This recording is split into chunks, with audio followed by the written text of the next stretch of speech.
Hello, my name is Jim Oswegen. I'll be presenting today's program. I'm the Chief Engineer at Titus. I'm a member of ASHRAE, former chairman of TC 5.3 on room air distribution, and currently serving on the Standards Committee. I'll be joined later by Meghna for the question and answer portion of today's program. Meghna is a product manager for Titus. During this webcast, we will cover contaminant control, the basic concepts and system benefits, outlet types and air patterns, how displacement fits into the architecture of the space, and some special application opportunities for displacement ventilation. First, let's use these diagrams to illustrate the basic difference between displacement ventilation air distribution and overhead air distribution. Traditional air distribution systems, as illustrated on the right, are also known as fully mixed systems because air is introduced into the space along the ceiling or high sidewall and induces room air into the pattern, which results in fully mixed space from floor to ceiling. Temperature measurements will show very little stratification except for a small area at the ceiling during the cooling mode or near the floor during the heating mode. For thermal displacement ventilation, which is cooling only, there will be a slight rise in space temperature from the floor level to the return height. This stratification should be less than 1 degree Fahrenheit per foot of rise to meet ASHRAE standards. ASHRAE Standard 55 is a thermal comfort standard. It recommends that for good thermal comfort, the temperature difference ankle to neck level of the occupant should not exceed 5.4 degrees Fahrenheit or 3 degrees C. If we assume a constant floor-to-ceiling stratification gradient of no more than 1 degree per foot of rise, any design that provides comfort for a standing occupant should also work for a seated occupant. Again, let's compare with a traditional fully mixed system. With a fully mixed air distribution, the cooling supply air temperature is typically around 55 degrees Fahrenheit. For heating, ASHRAE recommends that no more than 15 degrees delta T or a supply air temperature of 85 to 90 degrees Fahrenheit. Fully mixed air distribution systems employ air outlets mounted in the ceiling with horizontal air distribution or high sidewall grills projecting air horizontally across the ceiling or high above the occupied zone. Room air is then induced into the air pattern, resulting in well-mixed space as illustrated earlier. The illustration on the left shows airflow from a typical ceiling-mounted fully mixed supply air diffuser, surrounding the occupants with mixed air while heat from the occupied space is induced into the airstream. The illustration on the right shows that while the fully mixed system does a stellar job of creating uniform temperatures in the space, contaminants in the space which are lighter than air are also equally distributed throughout the space. What is a lightweight contaminant? How about a sneeze? Everyone gets to share. Fully stratified systems introduce cool air into the space around 65 degrees Fahrenheit. Cool air is supplied horizontally across the floor at a very low velocity, usually around 70 feet per minute, almost always less than 100 feet per minute. The return located in the ceiling or high sidewall. Air temperatures in the space then gradually stratify from the floor to the ceiling or return height. The illustration on the left shows air discharged across the floor. The supply air temperature must be at least 2 degrees below the room air temperature to get air to fall to the floor. Air then stratifies when it reaches a heat source in the space. That could be an occupant or just a warm piece of equipment in the space. The good news is, the lightweight contaminants we spoke of earlier, they'll be carried upward to the return where they can be filtered. This is known as a single pass system. Unlike a mixed air system where space near the walls is used for mixing and considered to be outside the occupied zone, displacement outlets discharge conditioned air directly across the floor toward the occupants. In general, occupants may feel coolness or draft at the ankle level where the airspeed is above 40 to 50 feet per minute. Since air is discharged at 70 to 80 feet per minute, the area around the outlet where velocities exceed the 40 to 50 foot per minute level is typically known as the adjacent zone.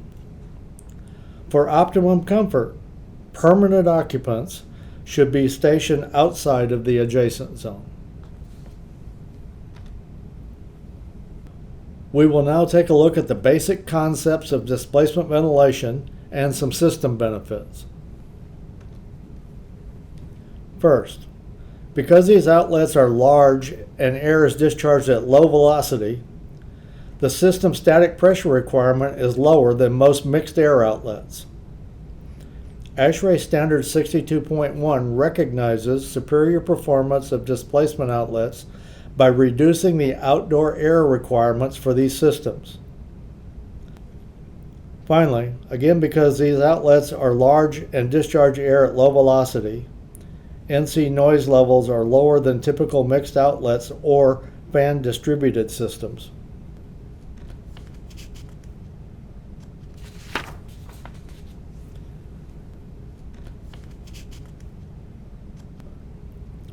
This smoke video illustrates how low velocity cool air discharges from the outlet, falls to the floor, where it spreads evenly across the floor into the space.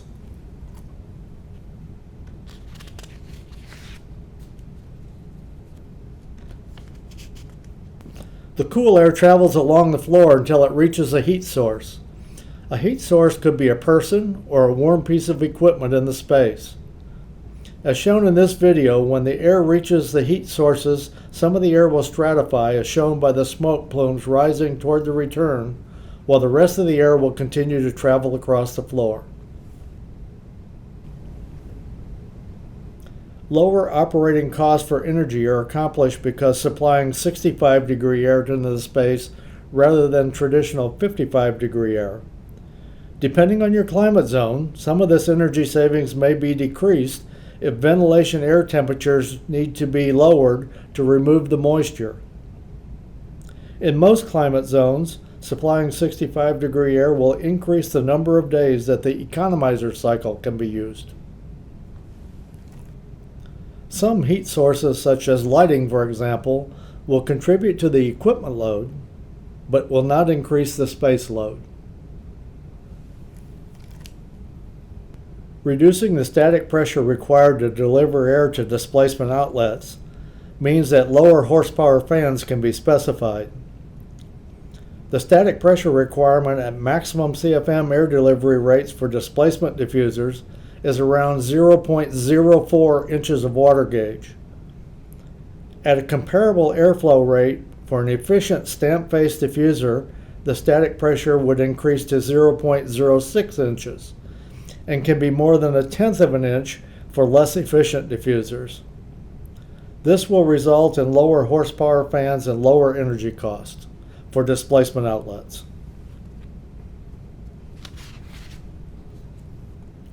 Displacement ventilation is known to be a way to increase indoor air quality through improved ventilation. The goal of any air distribution system should be to efficiently deliver ventilated air to the breathing zone. For this reason, ASHRAE Standard 62.1 rates various types of systems with regard to air change effectiveness. These ratings take into account the supply and return locations, as well as the discharge pattern and the temperature. According to Standard 62.1, the best overhead systems qualify for a rating of 1.0, and other lesser systems could be as low as 0.5. On the other hand, displacement qualifies for the highest possible rating of 1.2. This means that the displacement ventilation is 20% more effective than the best overhead system, and the minimum fresh air requirement can therefore be reduced by nearly 17%. In order for displacement to work most efficiently, the return air should be pulled from well above the occupied zone, preferably the highest point in the room. Since much of the heat load from overhead lighting is captured from above the occupied zone, the supply temperatures are higher. You should expect a higher return temperature than would be found in a conventional mixed air system. In order to avoid potential humidity issues and air quality concerns, ASHRAE 55 requires the space dew point temperature be maintained at less than 62.2 Fahrenheit. There are many strategies that we can employ at the air handler, or we may choose desiccant dehumidification. If we choose to drop our air temperature to 55 degrees Fahrenheit to wring the moisture out of the air, we can blend with return air and supply it back to the room at 65 degrees Fahrenheit.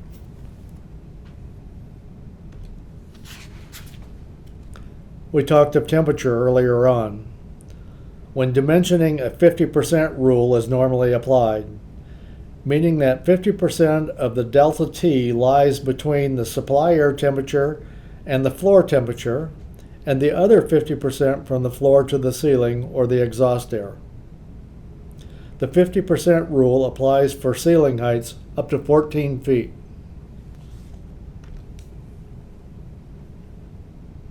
With room heights above 14 feet, you normally find a bigger difference in temperature from floor to ceiling, resulting in the 33% rule instead. This means that 1/3 of the temperature rise will occur along the floor, with 2/3 for the stratification from the floor to the return height. To comply with ASHRAE Standard 55, the design must limit this rise to about 1 degree Fahrenheit per foot of rise.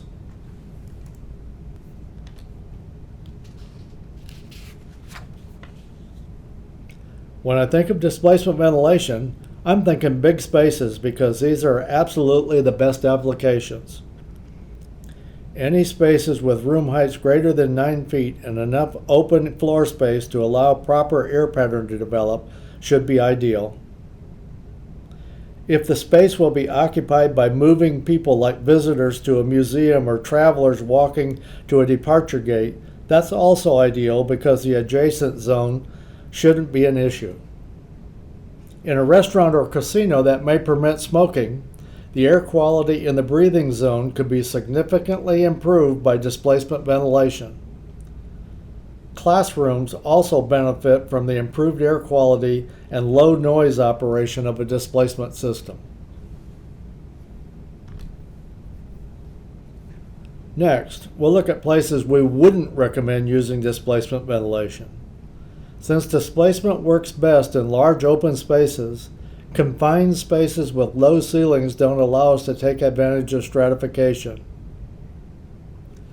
Spaces with high loads per square foot will require a lower supply air temperature or higher CFM, which would increase the adjacent zone area and limit the occupied space.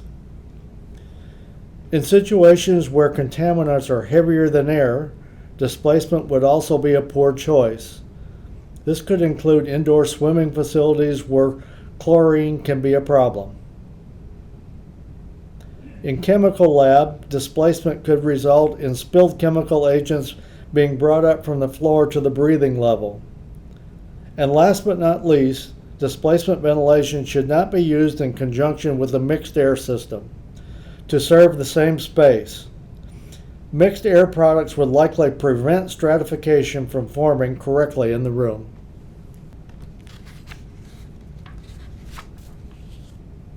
One of the challenges of displacement ventilation systems is the natural properties only work in the cooling mode.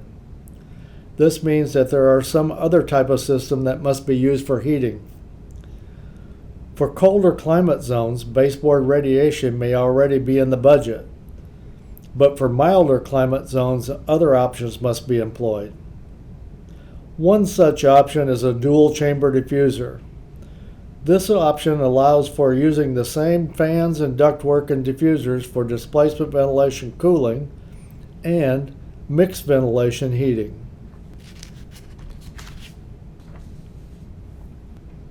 This dual-chamber diffuser was designed for a school district in Southern California who wanted to do heating through the same ducts and diffuser as the cooling. To meet their needs, we developed a solution. This diffuser is built with a rear plenum that can supply air either through a large displacement panel for cooling or redirect the air through a lower grill section for heating.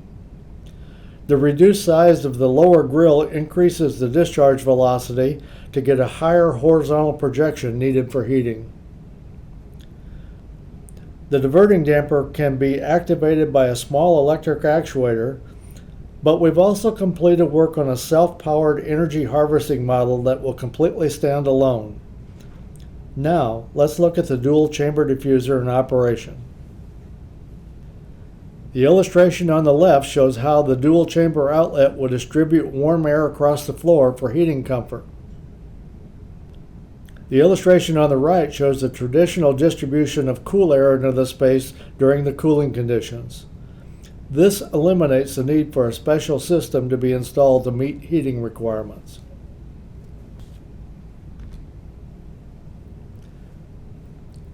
This smoke video shows the warm air being distributed across the floor from the lower chamber during the call for heat.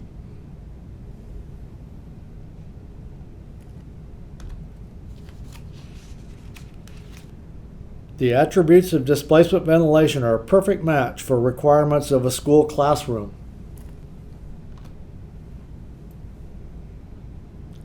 Classrooms are a primary target market for displacement ventilation systems. In addition to the comfort conditioning, displacement provides the enhanced ventilation air and contaminant control which is desired for classrooms. These photos show how the outlets are positioned to blend in with the natural architecture of the space.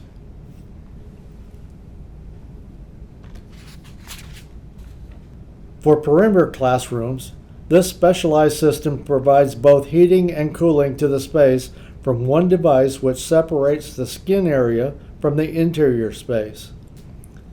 This floor-mounted unit employs displacement ventilation technology to handle sensible cooling demands in the space, enhanced ventilation effectiveness, and low noise levels. A dedicated outdoor air system provides air for latent cooling and ventilation control. A separate heating coil and air outlet is used to isolate the perimeter from the occupied space during the heating season. This outlet also provides conditioned air to isolate the room from heat loads on the glass during the cooling season. The floor-mounted active chill beam combines the benefits of displacement ventilation conditioning, a chilled beam system to address the noise, humidity, and ventilation issues very effectively and efficiently in a classroom environment, as well as offering other benefits. The classroom is ventilated and conditioned in a displacement manner, identical to that in a conventional displacement system. However, the floor unit incorporates a series of induction nozzles to heat transfer from the coil, which allows induction and reconditioning of room air within the terminal. The design includes 2 sets of induction nozzles, one for cooling, one for heating. 2 dedicated coils, one for cooling, one for heating. Room air is induced and mixed to discharge air at the appropriate temperature. The primary air inlet for ventilation and latent load control. Primary air is delivered through induction nozzles. The velocity of the nozzles induces room air through the integral heat transfer coil, which is then cooled in accordance with space thermostat demands prior to mixing with primary air. The use of room air induction and reconditioning allows the use of 100% outdoor air as the primary air source. This outside air is cooled to saturation at about 50 to 54 degrees Fahrenheit within the air handling unit, then ducted to the terminal units. Mixing with the reconditioned room air elevates the temperature of the air mixture to the level which is appropriate for displacement conditioning to the space. The space thermostat regulates the amount of induced air conditioning in accordance with the room cooling requirements, resulting in constant volume, variable temperature, usually 61 to 68 degree, discharge air into the classroom. Most classrooms can be adequately conditioned and dehumidified with a primary airflow delivery rate equal to or just slightly above the required space ventilation rate. Most applications allow the chilled water supply to the terminals to be maintained at least 1 degree above the space dew point temperature so that no condensation within the terminal occurs. Note, the return airflow from the classroom is equal to the primary airflow rate, so the return air is exhausted and no recirculation to the air handling unit is necessary. As such, the recycling of airborne contaminants to the classroom served by the air handling unit just does not occur.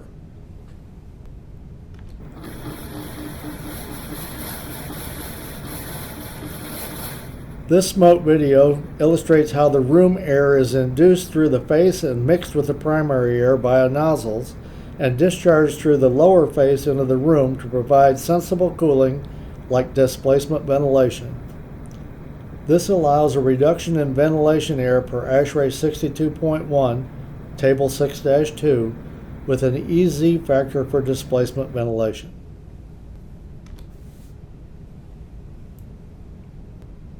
This slide illustrates the operation in the heating mode. Room air is induced through the face of the unit, and using the induction nozzles, warm air is put on the heating coil and 85-degree air is discharged up the glass. No cooling is required on the cooling coil because the room air is mixed with the primary air to be able to supply 67-degree air to the space to handle the sensible cooling conditions.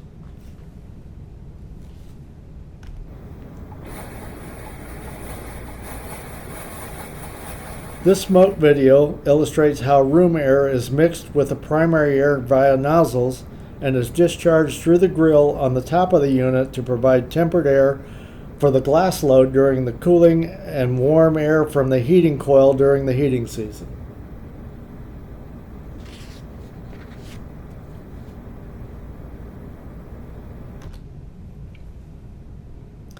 The number of units and size of required is determined by the heating requirements of the environment in which they are operating. Only the minimum amount of terminal units required to satisfy the space heating load should be fitted. This way, a maximum amount of supply air will continue to discharge in the displacement fashion.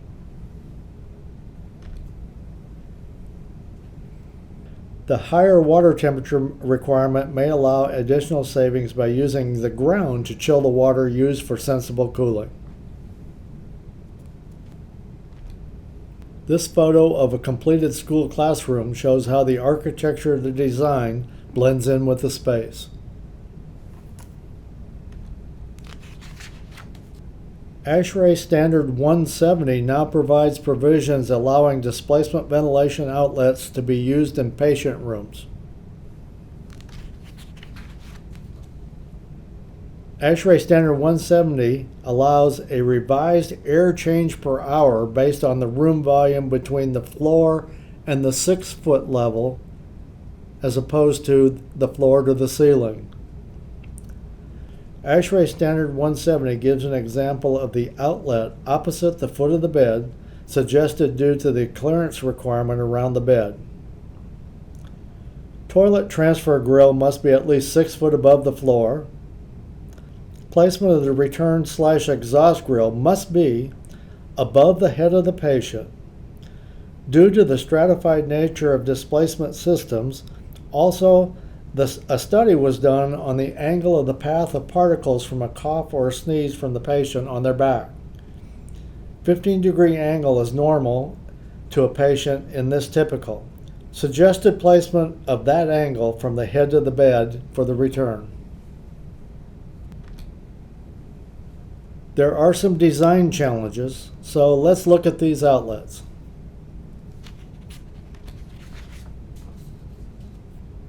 The dark area near the outlet shows the adjacent zone we talked about earlier.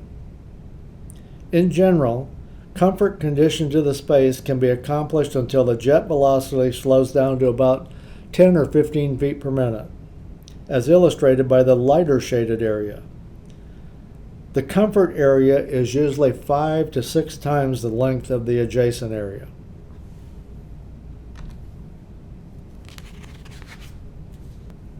In this example, we show how several locations around this conference table would be likely to fall in the adjacent zone of a standard radial pattern. The other example shows how an adjustable pattern controller can be set to kick the air along the walls and away from the occupants. With non-adjustable diffusers, it would be completely up to the designer to select a product that would avoid these comfort issues, and there would be no flexibility for future needs. This unit mounts inside the wall cavity. Air is discharged into the room outward in a one-way pattern.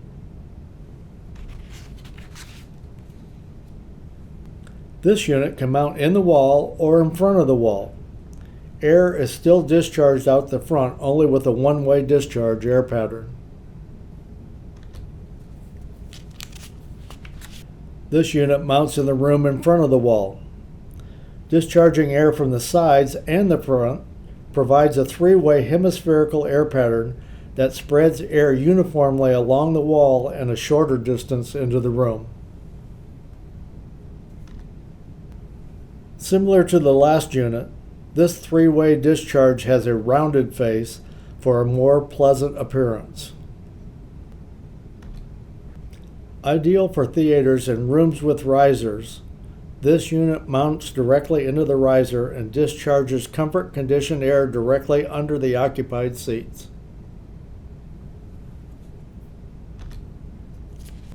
This displacement outlet can be mounted directly into a floor plenum and discharges air horizontally in a radial air pattern.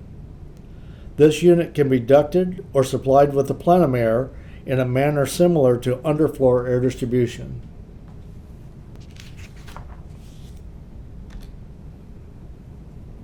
This outlet discharges air in a 180-degree radius air pattern. The rounded face is well suited for many architectural applications.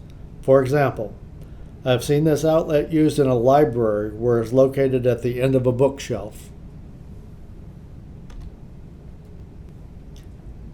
This U-shaped outlet is ideal where it is desired to discharge more air sideways along the wall and less into the space.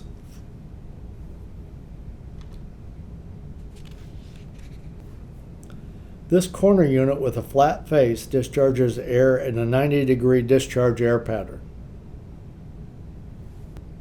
In a similar manner, this rounded corner unit mounts and discharges air 90 degrees as well.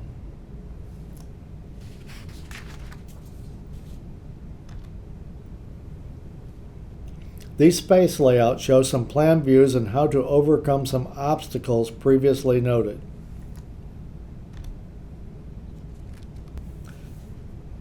This private office is not a large open space, but could be suitable for individual private office as well.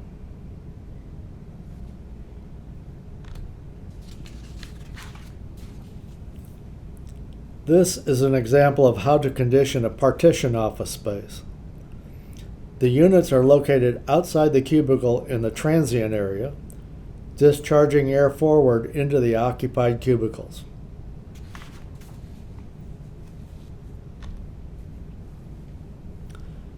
This is an example of how to use the 360-degree round outlets. Another suitable application for these outlets could be a transient area such as in an airport.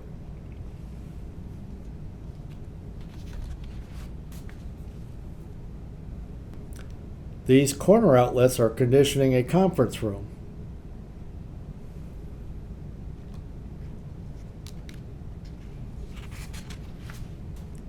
This classroom example shows a common arrangement. Since most classrooms are densely populated, it may be difficult to ensure that all occupants are outside the adjacent zone. It is recommended to take caution that the teacher is outside the adjacent zone.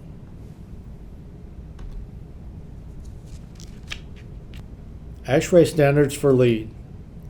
In addition to ASHRAE Standard 90.1 for energy, Standards 62.1 and 55 are integral parts of the process for the LEED certification.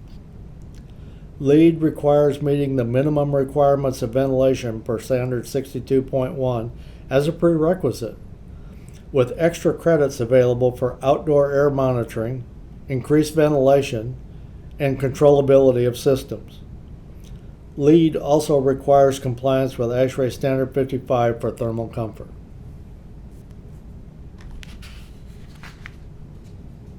While there are many application guides and brochures available from manufacturers, the most reliable source for detailed information regarding the science behind displacement ventilation are non-commercial publications from ASHRAE and REVA. These publications are a result of industry-sponsored research, and they have undergone peer review to ensure accuracy of the content. I would encourage anyone looking for additional information about displacement ventilation to seek these publications. These are all available in the ASHRAE bookstore.